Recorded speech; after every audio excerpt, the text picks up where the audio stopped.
बिस्मिल्लाहिर्रहमानिर्रहीम। अस्सलाम वालेकुम। मैं मुनीर शाकर।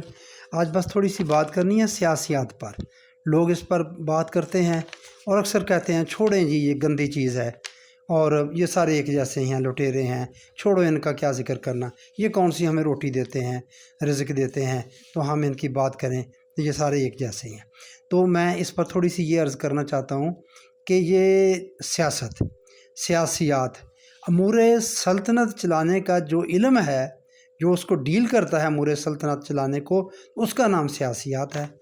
वो जो बंदे वो काम करते हैं, उसमें इन्वॉल्व होते हैं, वो सियासतदान कहलाते हैं। सियासत तो बुरी चीज़ नहीं है, जो बंदे उसमें शामिल, जो बंदे काम करते हैं वो अच्छे या बुरे होते हैं। अगर गंदे बंदे आ जाएंगे, बुरे बंदे आ जाएंगे तो सियासत बुरी हो जाएगी, अगर अच्छे लोग आ जाएंगे तो वो अच्छी हो जाएगी।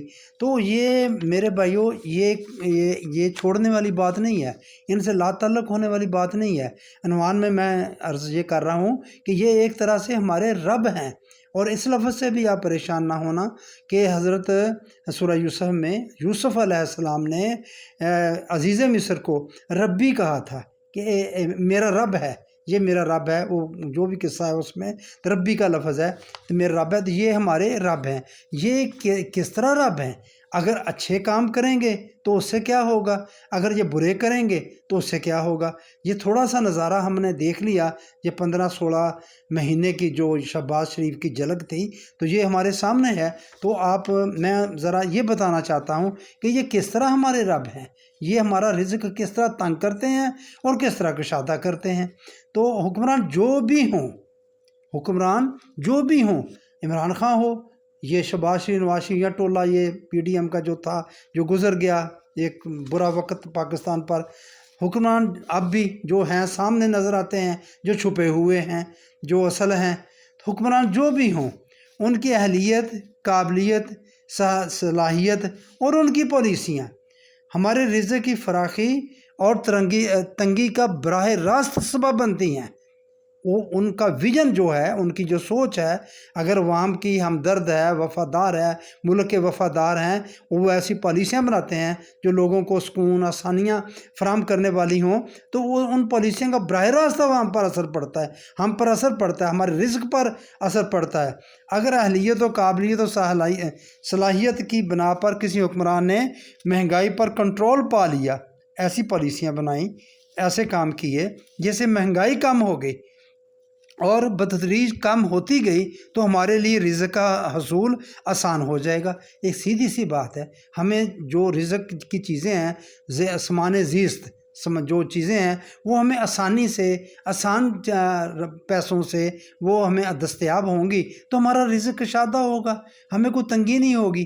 तो वो इस तरह वो हमारे रिज़्क़ में आसानियाँ पैदा करेंगे। अगर उनकी पॉलिसियाँ गलत हुई, कोई सलाहियत नहीं, कोई अहलियत नहीं, अपना ही पेट उनके सामने, वो पैसा बनाने पे लगे हुए हैं, बड़े बड़े प्रोजेक्ट लगाते ही इसलिए हैं उसमें किक बैक्स लें और उनमें अपना पैसा बनाएं और मुल्क जाए फाड़ में। और ऐसा ही हुआ है, बड़े बड़े प्रोजेक्ट हैं, उनका जिक्र करते हैं, हमने ये कर दिया, हमने वो कर दिया, तो उसमें उससे हुआ क्या? मुल्क तो मकरूज हुआ। ऐसी तरक्की को क्या करना है? पैसा तो डिवैल्यू हुआ।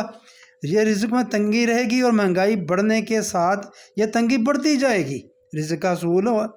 वरना रिज़्क़ में तंगी रहेगी और महंगाई बढ़ने के साथ साथ ये तंगी बढ़ती जाएगी अगर उनकी पॉलिसियाँ ख़राब हुई। इसी तरह करेंसी, रुपया जो है, उसकी वैल्यू का मामला है। ये देखें आए रोज़ डॉलर किस तरह बढ़ रहा है, वह रुपया किस तरह, ये ऐसे तो नहीं हो रहा। कोई इसकी कोई वजह है।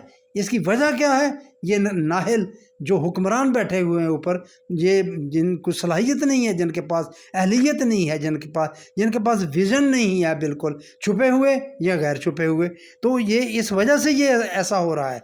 लिहाजा हुक्मरान हमारा रिज़्क़ तंग भी करते हैं और कुशादा भी करते हैं, हमें रोटी देते भी हैं और लेते भी हैं। ये हुई ना बात کہ وہ جو کہتے ہیں جی روٹی، وہ کون سی روٹی دیتے ہیں میرے بھائیوں؟ اگر ان کی پالیسیاں ٹھیک ہوں گی عوام کے لیے تو رزق آسانی سے ملے گا، تو وہ ہمیں روٹی دے رہے ہیں، آسانی سے ہمیں دستیاب ہوگی۔ اگر ان کی پالیسیاں خراب ہوں گی، صلاحیت نہیں ہوگی، اہلیت نہیں ہوگی، تو لامحالہ پالیسیاں خراب ہوں گی تو عوام کو وہ چیزیں مہنگی چلیں گی، کنٹرول نہیں ہوگا، نظم و نسق نہیں ہوگا، کوئی پوچھنے والا نہیں ہوگا، لا قانونیت ہوگی۔ جس طرح آپ کے سامنے ہے اب سب کچھ بھی نہیں ہے، کوئی پوچھنے والا ہی نہیں ہے، تو ہماری روٹی تنگ ہو گئی ہے، ہمارا رزق تنگ ہو گیا ہے۔ اپنی قابلیت و اہلیت کی بنا پر یہ سب کچھ ہو سکتا ہے، کر سکتے ہیں، اس لیے ان سے لا تعلق نہیں رہا جا سکتا۔ اس لیے ان سے یہ کہہ دینا کہ چھوڑیں جی ان کو، یہ بات بہت غلط ہے، اور لا تعلق نہیں رہنا چاہیے، ان کا محاسبہ کرنا چاہیے۔ ان کے جو اگر غلط کر رہے ہیں تو اس کے خلاف آواز اٹھانی چاہیے، کوئی اچھا کر رہا ہے تو اس کی حمایت میں آواز اٹھانی چاہیے۔ یہ ایک طرح سے میں وہی بات کہہ رہا ہوں، یہ ہمارے رب ہیں، ان کا احتساب کرنا ہم پر لازم ہے۔ تو میرے بھائیوں، موقع اگر آیا تو اب تو حالات ہی نہیں ایسے نظر آ رہے، بات ہی نہیں کوئی کر سکتا۔ اگر وہ ہم تو صرف یہی کر سکتے ہیں نا، جب ووٹ آئے تو پھر دیکھنا میرے بھائیوں، پھر دیکھ خیال کر کے لوگوں کو ان کو ووٹ دینا، کوئی کیا کرتا ہے، کیسی پالیسیاں لے کے، پہلے انہوں نے کیا کیا، جو 35 سال رہے اقتدار میں اور ملک کو تباہی کے دہانے پر پہنچا دیا ہے اب، اور وہ بیچارہ 3.5 سال اس نے کی، تو سارا الزام اس پر ڈر رہے ہیں۔ نظر آ رہا ہے سب کو، آپ کو بھی نظر آ رہا ہے، سب کو پتہ چل رہا ہے کہ یہ چیزیں دیکھنے والی ہیں۔ تو بھائیو، یہ ان سے لا تعلق نہیں رہا جا سکتا، نہیں رہنا چاہیے، کوئی بھی ہو، بے شک عمران خان ہو، شہباز شریف ہو، یا یہ کاکڑ وغیرہ ہوں جو اس کے یا اس کو لانے والے ہوں، تو ان سے لا تعلق نہیں رہنا چاہیے۔ ہمیں بالکل ان کے پر نظر رکھنی چاہیے اور ہمیں احتساب کرنا چاہیے، آواز اٹھانی چاہیے۔